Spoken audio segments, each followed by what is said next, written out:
The Liverpool and Manchester Railway was the first intercity passenger railway, and it was also the first to operate trains 7 days a week, 52 weeks a year. And that included running trains on Christmas Day. So how did the Liverpool and Manchester Railway cope with its first Christmas? And what was Christmas travel like for the early Victorians? Let's take a look. The winter of 1830 to 1831 was very harsh. It was one of the coldest on record, with temperatures dropping to as low as -12 degrees centigrade. Meteorological data for the period of 23rd December 1830 to the 6th of January 1831 shows that there was a continual frost, with an ambient air temperature of -1.1 degrees Celsius during the day. In other words, it were a bit nippy, and as we say up north in Yorkshire, you'd have to get your big coat on. Predictably, there was travel disruption on the roads, as horses' hooves found it very hard to grip on icy roads. Some of the canals and even the River Thames froze, disrupting river passage, and there was disruption on the railway too, so things don't really change. It was reported on the 30th of December that passenger trains from Liverpool and Manchester were delayed by as much as 5 hours. I quote from a newspaper of the time. Considerable difficulty was experienced.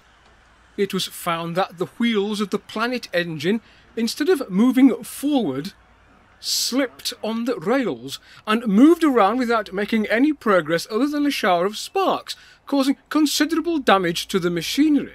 We need to remember that locomotives of the Planet type had no cab to offer protection from the cold weather, but the drivers of stagecoaches had no protection either, other than their greatcoats and a nip of brandy.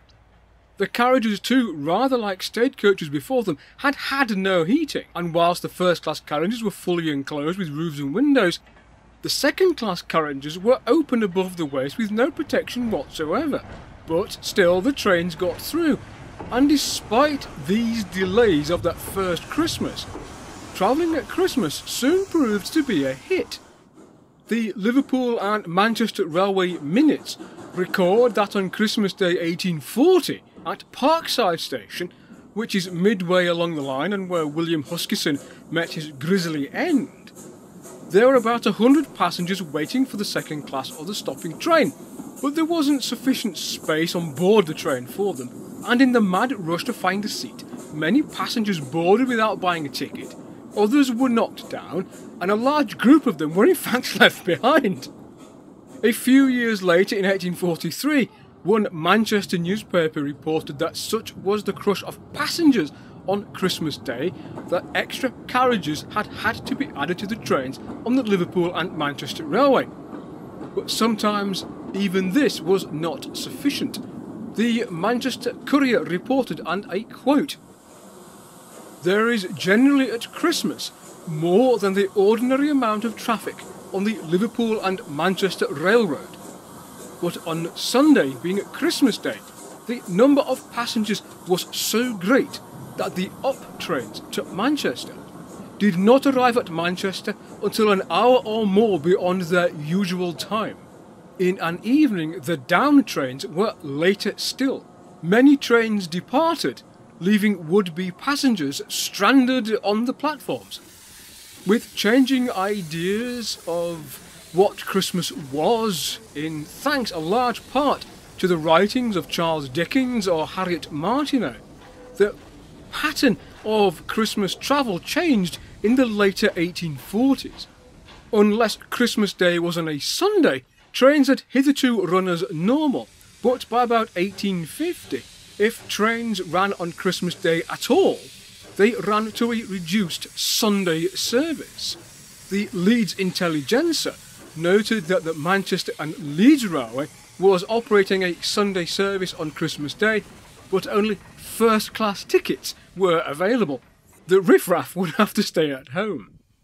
Train services up to and including Christmas Eve would be packed with passengers then as now trying to get home for the holidays, and extra trains were usually provided, but even then, as in 2022, the service could be absolutely deplorable. But that was not the end of Christmas travelling for our Victorian forebears. Whilst normal service trains reduced on Christmas Day itself, there was, however, a rise in Christmas excursion trains, often running to local beauty spots or to well-known pleasure grounds such as Belle Vue in Manchester, and these often ran on Christmas Day and on Boxing Day. For many working class people, they would have put away small amounts of money during the year to what was called a Christmas club, which would pay for a special treat such as a trip to Belle Vue, as well as to put something extra on the table. At a time when most people seldom ate meat, even a small roast chicken would have been considered a luxury. And indeed, as Charles Dickens writes in A Christmas Carol, actually getting a day off would be another unheard of luxury.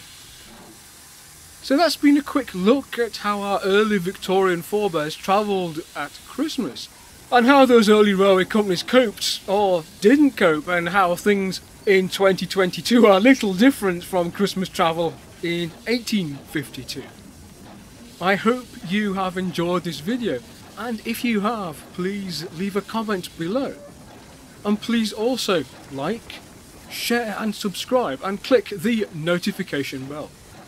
I'd also like to thank my generous supporters on Patreon for helping to make this video possible.